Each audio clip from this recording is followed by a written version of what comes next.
grande é este mistério, digo-o, porém, a respeito de Cristo e da Igreja. Efésios capítulo 5, versículo 32.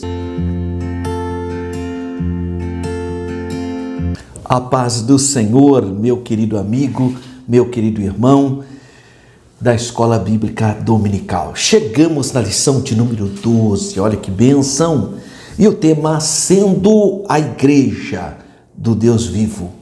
Tema bonito, né? Igreja do Deus Vivo.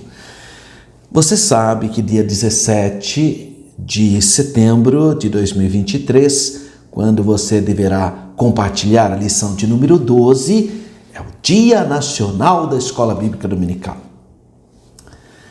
É importante você saber que todo terceiro domingo do mês de setembro, as igrejas evangélicas celebram o Dia da Escola Bíblica Dominical. Aqui em Campinas, pela graça de Deus, eu tive a oportunidade de levar essa temática para a Câmara dos Vereadores, todos votaram unanimemente e o prefeito sancionou. Portanto, em Campinas, todo terceiro domingo do mês de setembro está no calendário oficial de eventos do município de Campinas, o Dia da Escola Bíblica Dominical.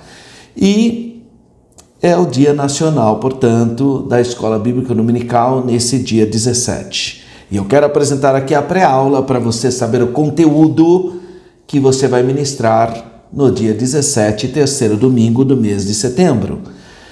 Texto áureo, Efésios capítulo 5, versículo 32, que diz: grande é este mistério, digo-o, porém, a respeito de Cristo e da Igreja. Verdade prática. A noiva de Cristo não pode ser mundana, pois ela é a guardiã da verdade revelada, e suas vestes devem se manter imaculadas para as bodas do Cordeiro. Leitura bíblica em classe. Primeira carta do apóstolo Paulo a seu filho na fé, Timóteo, capítulo 3, versículos 14 a 16, e a carta que ele escreveu aos Efésios, capítulo 5, versículos 26 a 27 e 32. Vamos pensar um pouquinho sobre esse texto áureo da sua pré-aula de número 12. Efésios 5, 32. Grande é este mistério, digo-o, porém, a respeito de Cristo e da sua igreja. Claro que ele está citando Efésios capítulo 5, entre os versículos 22 a 39, e Efésios capítulo 6, entre os versículos 1 a 9, onde Paulo exorta sobre os deveres da família. Ele vai falar do marido, da mulher, dos filhos. Especificamente, ele vai falar também que esse relacionamento conjugal tem a ver com o relacionamento de Cristo com a igreja. Por isso que ele vai falar a palavra mistério, no sentido de profundidade e de revelação. Então, na epístola aos irmãos de Éfeso, Paulo fala sobre 3 mistérios. Ele usa essa palavra mistério em 3 momentos desse tratado teológico. Primeiro, ele fala o mistério da vontade de Deus, que consiste na restauração e da união de todas as coisas em Cristo, tanto as terrestres como as celestes, inclusive a das regiões inferiores, que ficou no latim como inferno, no sentido de inferior. Esse é o grande mistério da vontade de Deus, comentado em Efésios capítulo 1, versículo 10. Então, a primeira perspectiva da palavra mistério. A segunda perspectiva é uma espécie de subcategoria do mistério da vontade de Deus, porque é aquilo que Deus tenciona fazer para os remidos, o que envolve o chamamento e o elevadíssimo futuro da igreja, ou seja, o corpo de Cristo. Efésios capítulo 3, versículos 3 a 10. A própria igreja é um mistério de Deus. Terceira perspectiva do mistério, então, o mistério da igreja como a noiva de Cristo, que é uma subcategoria categoria do mistério geral da igreja. Bom, vamos lá então. Primeiro, ele fala o mistério de Deus, Cristo. Fala do mistério da piedade. Grande é o mistério, esse mistério, né? Deus se fez carne. Ele fala do mistério que é a igreja, porque ele fala que estava em oculto e foi revelado. A igreja é uma revelação de Deus. Então, na Bíblia, quando aparece a expressão mistério, a conotação não é de oculto ou algo misterioso, indecifrável, não é nada disso. E quando fala-se mistério na Bíblia, ele se refere a algo, a uma verdade que é revelada. É isso que é o mistério. Então é completamente diferente do conceito de mistério nas religiões que havia na antiguidade, e especialmente a gnose, né? Os gnósticos. Então não tem a ver, não é...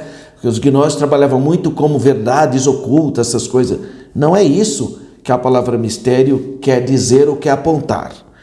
O mistério apresentado nessa sessão é que o matrimônio sagrado envolve um aspecto terrestre e outro celeste, conforme se vê nos dois pontos que vão ser discriminados a partir de agora. Primeiro, não há que duvidar que no sentido secundário, a relação matrimonial, porque ele está falando de relacionamento matrimonial, né? E essa relação matrimonial terrena, em sua comunhão, é vital entre o marido e a mulher. E isso é chamado de mistério, de algo elevadíssimo. Há uma grande maravilha em torno disso. Porque o relacionamento conjugal, a Bíblia diz que os dois tornam-se uma só carne, né? Pelo menos pode-se dizer que há uma espécie de união e comunhão muito profunda entre um homem e uma mulher. E nenhuma simbologia da união de Cristo com a igreja. Então devemos observar, além disso, que a fonte de poder nessa união matrimonial é o amor. Então, operacionado pela graça de Deus. 2. Também há o mistério da igreja como a noiva de Cristo. Então veja, Paulo está falando em Efésios capítulo 5 sobre o relacionamento dos deveres domésticos. Aí ele fala que a mulher esteja sob a mesma missão do homem, portanto fala da submissão, ou seja, está debaixo da mesma missão. Toda a família tem que estar submissa, no seguinte, sob a mesma missão. Fala que o homem é a cabeça no sentido de sacerdócio e fala do relacionamento conjugal entre o homem e a mulher. Isso é o aspecto terreno. Mas aí ele fala que isso é um mistério e fala que esse mistério é o relacionamento da igreja com Cristo. Então ele pega como algo simbólico. Então 2, também há o mistério da igreja como a noiva do Senhor Jesus. E uma forma especial de amor e de comunhão é a união vital entre os remidos e o Senhor Jesus. Assim como nós temos o nosso relacionamento conjugal, a igreja tem que ter esse relacionamento com Cristo. Então, nesse caso, o matrimônio torna-se muito especial para a fé cristã, né? Você viu, eu já vi muita gente falando, não, casamento é um contrato social. Fala, não, pera um pouquinho. É um contrato na história humana, no direito humano. Mas na Bíblia, a Bíblia começa, Deus faz o primeiro matrimônio entre Adão e Eva, abençoa e ministra uma palavra profética para eles, crescei, multiplicai. E então a Bíblia começa com casamento. Aí ao longo da Bíblia ela vai dando ênfase a esse relacionamento, como o primeiro altar, a primeira família. Chega em Efésios, faz essa analogia com a relação de Cristo com a igreja. Em Apocalipse fecha com o casamento da igreja com Cristo. Então é uma instituição que está presente, ela permeia toda a Bíblia. Então não pode dizer que casamento é só ir lá e tomar uma mulher. Não, calma aí, você está falando do mundo. Você está falando do espírito do mundo que é assim, historicamente é assim mesmo. Vai lá, tomou aquela mulher, uma coisa assim, faz um contrato social. Mas não é, a Bíblia mostra outra coisa. Por isso que na tradição judaica, casamento vem da palavra hebraica kadushim, santidade. Então, o casamento, o relacionamento matrimonial da Bíblia, ela aponta para o mesmo relacionamento de Cristo com a igreja. Então, não dá para você achar que casamento é só tomar uma mulher. Não, isso é o mundo, irmão. Tá? Na perspectiva bíblica, espiritual, se trata de algo muito mais transcendente, santo, que tem início no livro de Gênesis e termina no livro de Apocalipse. E a palavra mistério está envolvida nessa relação. Então, não dá para querer achar que é apenas um contrato social, como o mundo pensa, né? Então ele fala de mistério, fala que o mistério é grande ainda. Pode ver, o nosso textuário, ele diz assim, grande é esse mistério. Aí você pensa que é do assunto que ele está falando, que é do relacionamento matrimonial entre um homem e uma mulher. Ele falou, não, eu não estou falando disso, eu estou falando do relacionamento de Cristo com a igreja. Mas só que a base é o relacionamento matrimonial. Grande, essa tônica da ideia de algo que ultrapassa a razão humana, e é verdade. Então, quando eu digo que é um mistério, é uma revelação que ultrapassa o entendimento humano. Precisou Deus revelar. É Deus que precisou revelar, porque a pessoa por si só não chegaria a isso. Então, o matrimônio é visto como santo. Por essa razão é que o vocábulo mistério foi traduzido para o latim, sabe como? Sacramento. Por isso que no catolicismo o casamento virou um sacramento. Então, por quê? Porque a ideia, o matrimônio, é colocado como algo santo. E por isso que veio da palavra latina mistério como sacramento. Olha a ligação histórica. De qualquer maneira, por que nós, evangélicos, não vemos o casamento como sacramento? Vemos como santo, mas não como sacramento. Porque ninguém é obrigado a casar. Isso aí a pessoa é ela que tem que ver isso, irmão. Você não pode chegar, você é obrigado, que nem no judaísmo as pessoas eram obrigadas a casar. Só se fosse um caso de profeta, alguma coisa extraordinária, como é o próprio caso do Senhor Jesus. Mas era muito comum a forçação de barra para a pessoa casar no judaísmo. Por causa da ordem de Deus, né? Não é bom que o homem esteja só, far-lhe-ei uma adjutora. Então, por causa desse pensamento, então as pessoas eram obrigadas a casar, salvo raríssimas exceções, né? Mas no cristianismo, ninguém é obrigado a casar. Ninguém é obrigado. É saudável a pessoa casar, constituir família, mas você não é obrigado. Tá? A pessoa tem gente que tem chamada para ser celibatário, que também não pode ser obrigado, tem que ser uma iniciativa da própria pessoa, né? Ou seja, não casar. Então, a introdução desse... Não, por isso que nós não usamos como sacramento. Entendemos que é um relacionamento santo, tem a ver também, é um exemplo que linkado à ideia da comunhão entre Cristo e a igreja, mas não é obrigatório, tá? E se fosse um sacramento, seria obrigatório, né? Não teria jeito, né? Introdução. Os efeitos do mundanismo são percebidos quando a igreja deixa de ser pautada pelos valores da fé cristã. Então, a igreja que não tem a Bíblia como centro da sua vida espiritual, ela vai virar um clube, vira uma religião aí como as outras. Infelizmente, ela não está imune a influências nocivas. Nenhuma igreja está imune a isso. Mas aí há necessidade de oração, da leitura na Bíblia, do ensinamento da palavra, para desconstruir qualquer tipo de ideologia que alguém traga para a igreja. Nessa oportunidade, então, nós vamos observar a natureza da igreja, seu relacionamento com o Senhor Jesus e as armas que impedem a mundanização da igreja. Então, essa é a proposta dessa pré-aula. Então, primeiro, a natureza da igreja do Deus vivo. 1.1. A casa do Deus vivo. Então, Paulo, falando a Timóteo, ele fala, andar na casa de Deus, que é a igreja do Deus vivo, com temor. Essa expressão, então, casa de Deus, foi emprestada do Antigo Testamento. O termo é frequente, casa do Senhor, casa de Deus, é comum no Antigo Testamento. O uso original da expressão refere-se ao tabernáculo, e também, posteriormente, ao templo, que não deixa de ser um tabernáculo fixo. O tabernáculo não era fixo, né? Então, o apóstolo ainda usa o vocábulo domésticos da fé, famílias de Deus, corpo de Cristo e templo de Deus. São todas palavras que apontam para o que é a natureza da igreja. Ela é a família de Deus, domésticos da fé, corpo de Cristo e templo de Deus. A sentença, então, Deus vivo, enfatiza o verdadeiro Deus. Os judeus usavam isso na época de Cristo para dizer que os outros deuses estavam mortos, né? Então eles falavam, nosso Deus, o Deus Israel é o Deus vivo, para contrapor os outros deuses, porque eles entendiam com toda razão que as outras divindades estavam mortas. 1.2, coluna e firmeza da verdade.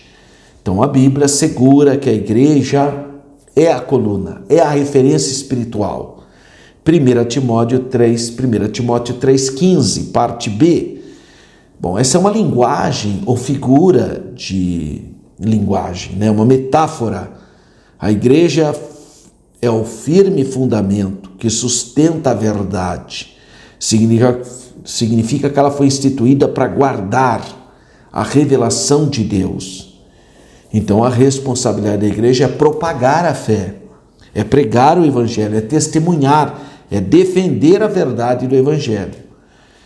Se a verdade do evangelho for corrompida, então a igreja deixa de ser o sal da terra e a luz do mundo, né?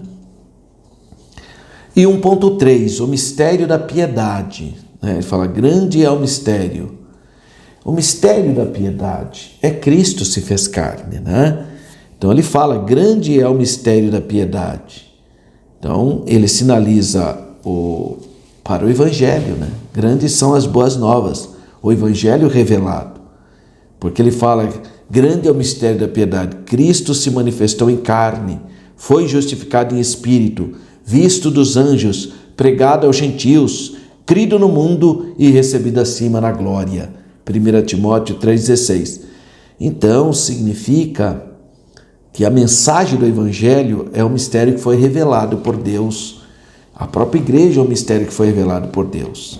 Então, resuminho da ideia do primeiro tópico, que fala a natureza da igreja do Deus vivo, enfatizando a expressão casa de Deus, a expressão coluna e firmeza da verdade e a expressão mistério da piedade. Bom, sinopse então do tópico 1. A igreja é a casa de Deus vivo, coluna e firmeza da verdade e a fiel portadora do mistério de Deus, Cristo. 2. A segunda perspectiva aqui, ou segunda subtema, Cristo e o relacionamento com a igreja. Santificação e pureza, né? Porque aqui Paulo ensina que Cristo morreu pela igreja. Você veja que ele morreu pela igreja, então ele fala do amor sacrificial. Sabe, irmãos, eu já vi muita gente citando Efésios 5, só para dizer que, tá vendo, a Bíblia fala para a mulher, sede submissa a mim, o homem é a cabeça, e ele pensa então que ele é o machismo, que sustenta o machismo. Não tem nada a ver, irmão. Está falando de coisas espirituais, não sei que a pessoa é tão fraca, isso é bem mundano essa interpretação. Cabeça é autoridade espiritual, submissão é sob a mesma missão. Tem nada a ver de machismo, essas coisas, não sei de onde tiraram essa mentira. Aqui está falando que Cristo morreu pela igreja, assim também o homem tem que sacrificar pela sua esposa. É esse tipo de relação, para que a santificasse, tendo-a purificado por meio da lavagem da água, que é a palavra de Deus. Então esse texto fala de regeneração, olha a profundidade, irmão. E a pessoa pega o texto para dizer que quem manda que sou eu, sabe essas bobagens de quem é inseguro e precisa dessa linguagem? Porque a pessoa que precisa falar porque não manda, né, irmão? Porque quem manda nem precisa falar. Então a expressão a lavagem da água é usado de forma figurada, simboliza a purificação que a palavra de Deus produz em nossas vidas. Então, um dos elementos fundamentais que Cristo faz com a igreja é santificá-la pela palavra. O esposo tem que santificar o seu cônjuge também. 2.2. Gloriosa e irrepreensível. Olha, a santificação tem como alvo apresentar a igreja gloriosa, sem mácula, sem ruga, nem coisa semelhante, mas santa e irrepreensível. É isso que a Bíblia fala. Então a igreja é a noiva de Cristo, que está se preparando para a festa nupcial. Ela fala da ausência de mácula, da ausência de ruga, tá? Ou em outras palavras, sem mancha alguma, de ordem moral ou espiritual. Não tem. Ela está vestida de grande pureza, um grau de pureza muito santo e imaculado. Então Cristo advertiu não ser possível entrar nas bodas sem a devida veste nupcial. Então, um resuminho desse segundo momento: a santificação, a pureza e o caráter irrepreensível da igreja se destacam no relacionamento de Cristo com ela. E o último tópico, 3, as armas da igreja do Deus vivo. É o zelo pela verdade. Esse é o primeiro ponto. São o quê? Zelo pela verdade e ensino da verdade. Quer dizer, amar a verdade. Ser fiel depositário dessa verdade. Essa é a função da igreja. Zelar pela verdade, pela palavra de Deus. Não é fazer o que os homens querem. Tem um monte de igreja aí fazendo a vontade de homem, só para agradar. Fica dando sermãozinho para agradar homem, agradar público. Não é isso. A igreja é para pregar a verdade, a palavra de Deus, porque a palavra de Deus desconstrói todo o pecado, todo o mundanismo, toda ideologia da carne. É a palavra de Deus, são águas purificadoras. Então a palavra é purificadora. A Bíblia diz que quem não nascer da água é nascer da palavra. A palavra que faz a pessoa nascer de novo. É a palavra de Deus que esmiuça a penha. Então o primeiro ponto aqui ele fala o zelo pela verdade. Os cristãos têm que ter zelo pela verdade. A Bíblia fala que, nesse caso, a igreja é a fiel depositária dessa verdade. Olha a responsabilidade da igreja, do Senhor. E 3.2 fala do ensino da verdade. Então nós temos que ter líderes que tenham temor de Deus, que preguem apenas a verdade. A pregar a palavra de Deus, ficar com conversinha, com experiencialismos que são importantes, mas não são superiores à Bíblia. A Bíblia sempre deve ser a norteadora da nossa vida. É a palavra de Deus, tem que ser o centro da igreja. A igreja não é superior à Bíblia, a Bíblia é superior à igreja. Você pega esses grupos religiosos antigos, né? A velha cristandade, ela acha que tem poder sobre a Bíblia. É uma fraqueza moral e espiritual assustadora. A igreja é serva da Bíblia. A Bíblia que tem que nortear a nossa vida. E quando a tradição for contra a Bíblia, despreze a tradição, fique com a Bíblia. E quando a tradição não for contra a Bíblia, aí tudo bem, não há problema nenhum. Mas quando ela apontar qualquer coisa que for contra a palavra profética, pode rejeitar, irmão. Pode rejeitar. A Bíblia é a verdade, a Bíblia é a palavra de Deus. O resto é resto. Então, muito cuidado. Não ensinar a Bíblia, relativizar as suas doutrinas e fazer concessões ao pecado, isso é o mundanismo entrando na igreja. Isso que é mundanismo. A pessoa perde o temor de Deus, né? Começa a aceitar coisas contrárias à palavra de Deus. Não lê a Bíblia, né? Não estuda a Bíblia, não tem mais a Bíblia como regra de fé. Aí fica ouvindo conversa na internet ali, me disseram. Né? Fica indo em casa de pessoas que só falam para você palavra de automotivação. Não é assim, irmão. A palavra de Deus nos exorta. Sabe o que é a palavra profética? A palavra profética, ela exorta, consola e edifica. São as 3 funções da palavra profética. Ela exorta também. Por isso que eu sempre brinco com os irmãos que a caixinha da promessa tem esse problema. A caixinha da promessa é aquela caixinha cheia de versículos bonitinhos da Bíblia. A pessoa só pega aquele versículo, eis que estou contigo. Oh, que maravilha. Irmão, abre logo a Bíblia e leia lá. Tem coisas que são bênçãos, mas tem palavras exortativas para o meu próprio bem. Então, o ensino da verdade. Tem que ensinar a verdade, tem que ensinar a palavra. É isso que faz com que a igreja cresça e seja uma igreja abençoada. Então, essa lição, sendo a igreja do Deus vivo, ela vai abordar esses aspectos. E essa pré-aula quer te dar essa visão geral para você estar firme lá para dar a sua aula. Então, o que você vai abordar? A natureza da igreja do Deus vivo, que é a casa de Deus, né? Que mais? Além de ser a casa de Deus, é a coluna e a firmeza da verdade, e é o mistério da piedade que ele vai abordar. Segundo tópico dessa pré-aula, Cristo e o relacionamento com a igreja.